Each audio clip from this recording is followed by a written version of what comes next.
औज़ुबिल्लाहि मिनश्शैतानिर्रजीम बिस्मिल्लाहिर्रहमानिर्रहीम। अस्सलातु वस्सलामु अलैका या रसूलल्लाह वसल्लम अलैका या हबीबल्लाह। अस्सलाम वालेकुम, कैसे हैं आप सब? अल्लाह ताला हम सबको अपने हिफ्ज़ व अमान में रखें, आमीन। आज मैं बना रही हूँ बीफ की टिक्का बोटी। बड़ी चटपटी और मसालेदार ये टिक्का बोटी आप ज़रूर ट्राई कीजिएगा। टिक्का बोटी बनाने के लिए मैंने गाय का गोश्त लिया है। ये तकरीबन 1 किलो गोश्त लिया है। इसके अंदर मैंने थोड़ी थोड़ी सी चर्बी इसमें लगी हुई छोड़ दी है। इसमें डालने के लिए मैंने 2 खाने के चम्मच पिसा हुआ कच्चा पपीता जो छिलकों के साथ पीस लिया था वो लिए हैं 2 खाने के चम्मच। 3 खाने के चम्मच लिए हैं मैंने लहसुन अदरक का पेस्ट। नमक 1 चाय का चम्मच या हस्बे जायका। पिसी हुई लाल मिर्च 1 खाने का चम्मच। कुटी हुई लाल मिर्च 2 खाने के चम्मच। अजवाइन लिए है मैंने 1 चाय का चम्मच, इसे साफ़ कर ली है अच्छी तरह से। सफ़ेद ज़ीरा और साबुत धनिया 1-1 खाने का चम्मच लेके इसे एक साथ ही कूट लिया है।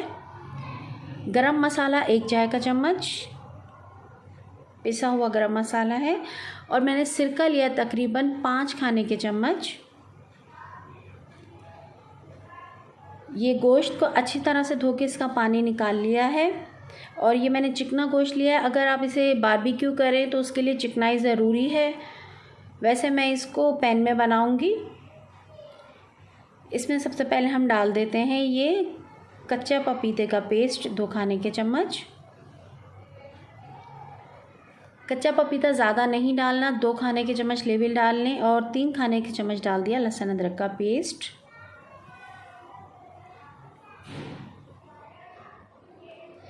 कुटी हुई लाल मिर्च 2 खाने के चम्मच डाल दिए भर के।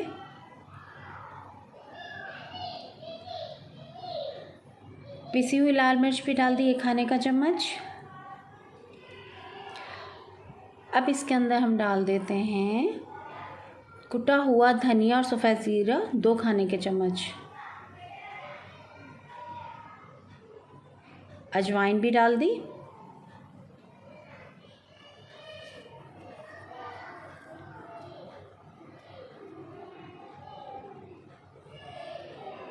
गरम मसाला पिसा हुआ डाल के अब इसमें डाल देते हैं हम नमक आप हस्बे जायका डालें। मैं इसमें 1 चाय का चम्मच डाल रही हूँ। आपके घर में जितना खाया जाता है आप उतना हस्बे जायका नमक इस्तेमाल करें। अब इसमें डाल देते हैं हम सिरका 5 खाने के चम्मच। इसको हम अच्छी तरह से मिक्स कर लेते हैं। आप चाहें तो हाथ से मिक्स कर लें, चम्मच से मिक्स कर लें। अच्छी तरह से हमें इसे मैरिनेट कर लेना है, मिक्स कर लेना है तमाम मसालों को गोश्त के साथ। देखिए ये अच्छी तरह से हमने इसको मिक्स कर लिया है। अब इसको मैरिनेट करने के लिए हम रख देंगे तकरीबन 2 घंटे या फिर पूरी रात के लिए। आप ओवरनाइट रखेंगे तो ज़्यादा अच्छा है। मैं इसे ही रात के लिए रखूँगी। अभी रात में मैरिनेट कर दूँगी, सुबह मैं इसे बनाऊँगी। इसको हम फ्रिज में रखेंगे। ये अच्छी तरह से हमने मैरिनेट कर लिया है। इसमें जितना मैरिनेट होगा इसमें जो फ्लेवर्स हैं मसाले के इसके अंदर आ जाएंगे। अभी रख देती हूँ। देखिए ये पूरा रात ये मैरिनेट करके हमने रख दिया था। अब ये निकाल लिया है। अब हम इसे बनाना शुरू करते हैं। आप चाहें तो आप इसे सीखों में लगाएं, स्क्यूवर्स में लगाएं, लेकिन मैं इसे पैन में बनाऊंगी। पैन में बनाने के लिए 2 खाने के चम्मच ऑयल ले रही हूँ। 2 से 3 खाने के चम्मच लें, ज़्यादा ना लें। उसमें भी हमने थोड़ी चर्बी शामिल की है। इसे गर्म करके ये जो हमने मैरिनेट किया हुआ ये गोश्त है बीफ, आप इसे मटन में भी बना सकते हैं, चिकन में भी बना सकते हैं। चिकन में बनाएं तो आप पपीता ना डालें। अब इसे मैं शामिल कर देती हूँ इसमें। इसे पहले हमें ना हाई फ्लेम पर इसको मिक्स करेंगे।